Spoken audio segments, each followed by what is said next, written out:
Hi everyone. So I figured I might as well walk everyone through the installation process for Java and Eclipse and JavaFX because I see a lot of issues coming up and some of them are just really, really weird. And after tons of hours of working with different students, I think I've managed to figure out most of them.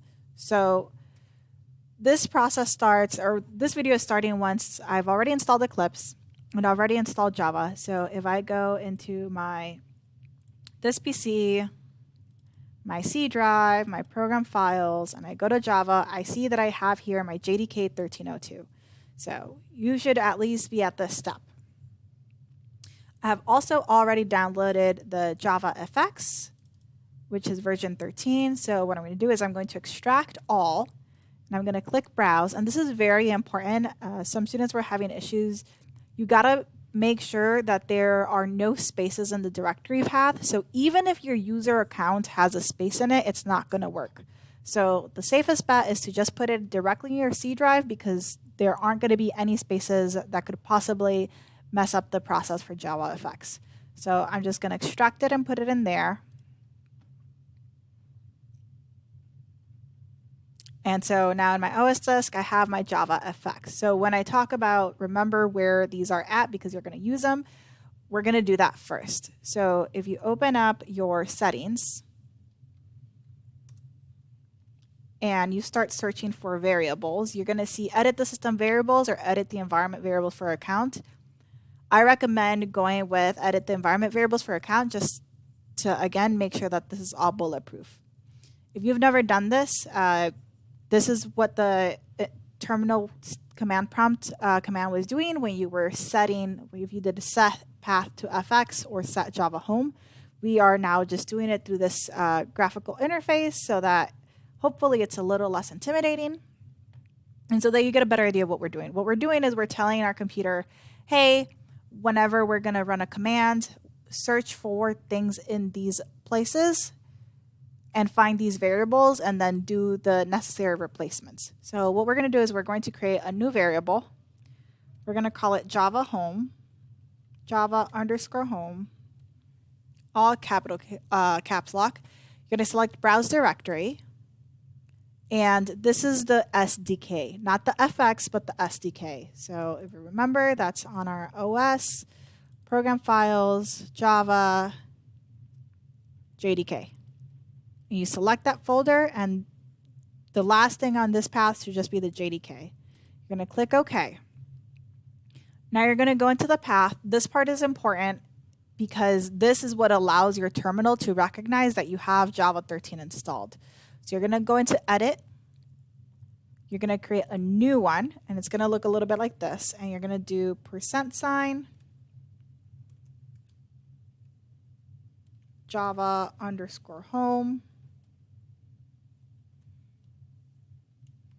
%, \, bin, and lowercase. And for the most part, when something is in a bin folder, it means it's unexecutable. So in order for you to be able to run the Java C command, which compiles, and the Java command, which executes an application, you're going to need that bin in there.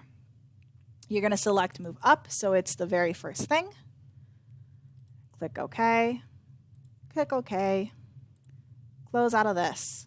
So now if we were to open our command prompt and do something like Java space -version, we see 1.8. So a lot of people were getting this error. So if you are getting this, we're going to go back into our settings. I'm doing this in real time, so you're not alone in the struggle. So we're going to look at this path, the system variables. I am on a CCRI machine, so I cannot edit these variables.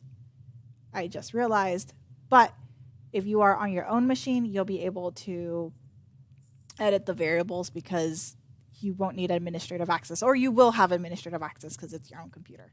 So we're going to pretend that this works. So if it didn't, you would click your edit, and same thing, you would add the same thing you did here. You would repeat the steps where you would create a new one, put in the Java home /bin, and then move it all the way to the top, and that way it prioritizes it. So we're going to leave that alone for now. The first part of the screenshots was taking the HelloFX file. So if you, for example, had saved it in your desktop, you would do something like, which puts you into your desktop directory, and then you would paste in the javac command that's in there in the tutorial. And it's javac, something very lengthy, and it ends with hellofx.java. You would press enter. There should be no errors. Then you would copy the second command, which starts with Java and not javac, and you would paste that in, and it would run the application. And again, I'm not doing this because I don't have administrative access on this computer, so I can't change my Java version. The Eclipse part, which seems to have been giving the most issues, there's a couple more steps involved with this. So you're going to open up Eclipse.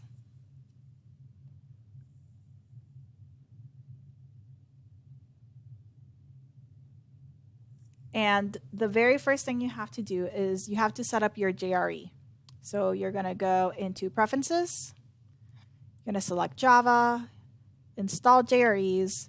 And if you don't have this, which if you haven't installed Java before, you won't have it, or you maybe have an old version, you would click Add, Standard VM, Next, Directory. And again, remember where your Java is, Program Files, Java, JDK13, and you would just select that folder. Since mine already exists, you can see it's there, JDK13, Program Files, JDK13. The other thing you have to do is you go to your build path, you select user libraries, and this is where the JavaFX comes in. So right now we're going to remove this guy because there's an X, so that means something's broken. It's because I moved it. We're going to create new. The tutorial has you name it JavaFX 12. You can name it FX13. You could just name it JavaFX. It doesn't really matter. You're going to select Add External Jars. And you're going to go to wherever you put your folder, which should have been your C drive if you were having issues before. Again, if there are any spaces in this, it's going to break. So it just default it to your C drive, and you should be fine. You're going to select that. You're going to go into lib. You're going to select everything. Click Open. You're going to click Apply and Close.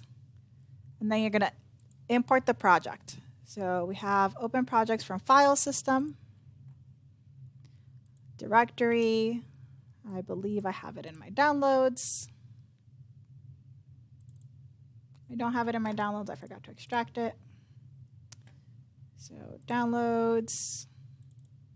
Want to extract all. Going to stick it in my HelloFX folder right there. Awesome. So now I see HelloFX right here. I'm going to select that. If you see two folders like this, that means that you have an extra folder. So just go into HelloFX. You don't have to delete anything. You just click into it once more. And you select that folder. That way you only see this little guy, only HelloFX. You're going to click Finish. And if the little sidebar doesn't pop up, you can open it up. Now you're going to see an X here because your Eclipse doesn't know where the FX library is. So you're going to right click, select Properties, go to the build path. And here in the library section, you should see this JavaFX. You're going to click Edit. And you're going to select it so that it knows that it needs to reference this specific library. If you don't see the JavaFX here at all, you should be able to click here, select Add Library, do User Library, and then select it from there. You're going to do Apply and Close, and there shouldn't be any more errors. You're going to open up your file, your main.java, and you're going to go into Run Configurations. Java application, HelloFX. Now this is what the VM arguments was talking about. The VM arguments basically, it's saying, hey, you need to tell Eclipse where it can find this library because even though you import it into here, when it compiles, it's not going to know where it is.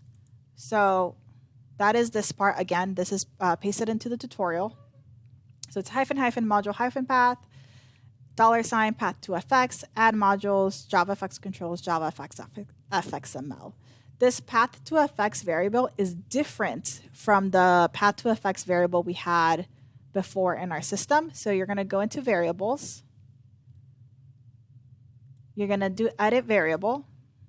If you don't have this yet, you're going to create a new one and you're going to call it path to FX. I already have mine here. And you have to find where your FX folder is. Again, if you are following this tutorial exactly as is, it's going to be in your C drive. You're going to click into this folder and click into lib. It has to be lib. Make sure you're inside that directory there. You're going to select folder, OK, apply and close. And now you can use that. What this does, it's string substitution. So basically, instead of typing out that whole address of where it is, by saying path to FX, it automatically replaces it with what it has to be. And from here, you should click run. And your program should run.